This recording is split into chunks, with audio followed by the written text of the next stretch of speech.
Hello મિત્રો, આપણે લગ્ન પ્રસંગમાં લાઈવ ઢોકળા ખાતા હોઈએ છીએ, તો તે ઢોકળા ઘરે કેમ બનાવવા તેની આપણે રેસીપી જોઈશું.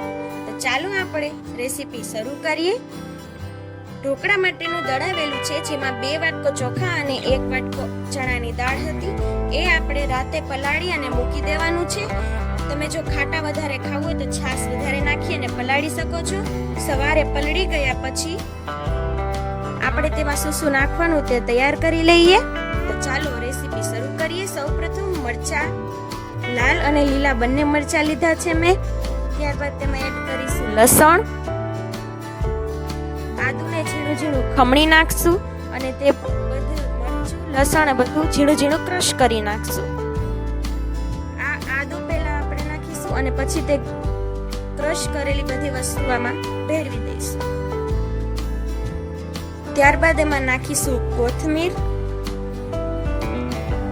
કોથમીર એડ કર્યા પછી બરાબર મિક્સ કરી લઈશું. મસાલો નાખી અને બનાવેલા હોય તો સરસ ભાવે છે અને સ્વાદ પણ ખૂબ જ સરસ લાગે છે. હવે એમાં એડ કરીશું સોડા, જે ભજીયાના સોડા હોય છે તે. પછી આપણે જેમાં આપણે મૂકવાના હોય ઢોકળા તેમાં આપણે તેલ ચોપડીશું. પછી તેમાં આપણે બેટર નાખીશું. મેં મીડિયમ સાઈઝના કર્યા છે. પછી તેના ઉપર ચટણી નાખી અને બીજી પ્લેટ પર આવી રીતે તૈયાર કરી અને મૂકી દઈશું. અને પછી ઢોકળિયું બંધ કરી દઈશું. પછી ઢોકળા થઈ ગયા છે કે નહીં તે ચેક કરવા માટે આપણે ચાકુ લગાવીશું અને જોશું ચાકામાં નથી આવતા એટલે ઢોકળા એકદમ તૈયાર થઈ ગયા છે. હવે તેને બહાર લઈ અને ચાકા વડે કટ કરીશું.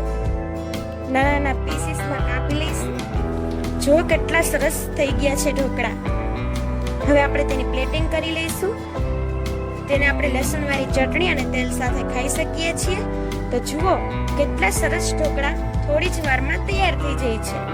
તો આવી જ નવી નવી રેસીપી જોવા માટે અમારી ચેનલને સબસ્ક્રાઇબ કરો. જો તમને અમારો આ વિડીયો ગમ્યો હોય તો વિડીયોને લાઈક કરો, કમેન્ટ કરો અને શેર કરો.